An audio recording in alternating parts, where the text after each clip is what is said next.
Remix by Edit 85. اختصاصی ریمیکس دیگه قلبت بارانیه چشما توفانیه زهی عاشقیه بیتانم ایرانیه بی دست غاصر هر ویده کنای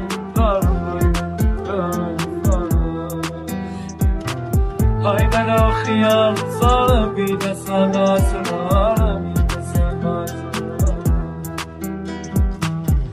من موندم لای نامردا یادت چقدر زدم صدات کاش باشی بیای همین فردا دلت پره اما برای چی کیا شاید فردا نباشیم دلم برات لک زده کلی درست برعکس تو لاشی تو بودی بس برا من برا مثل بقیه نبودی اولا مثلا سلیته نبودی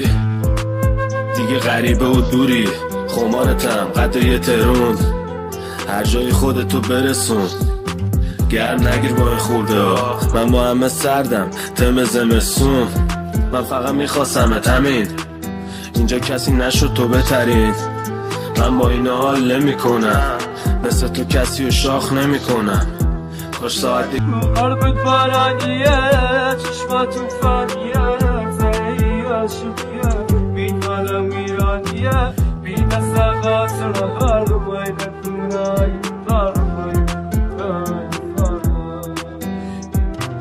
هایدن و خیال صار بی دست غاصر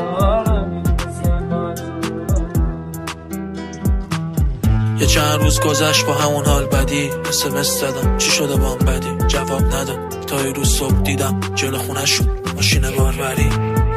برد ماتم تا چند رو غذا افتادم قورتم میداد اتاقم نخ کشی جاشو داد پاکت چند ماه گذشت بود هنوز صداش نمیخواست دلم هیچ کسو به جاش اون خونه رم کوبیدم ریختم پی 6 طبقه جاش چشمام نبود کردم افسار پاره از همه شاکی بودم از رفیق حساب کاره ریشمو نمیزد دستم میدونست قلبم داغ داره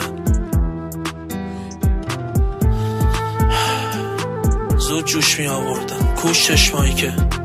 چشمامو میخوابوندن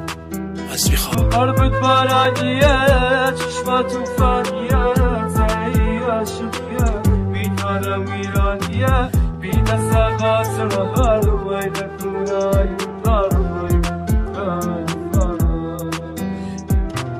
هایدن و خیال صار بی دست غاصر Remix by Edit 85.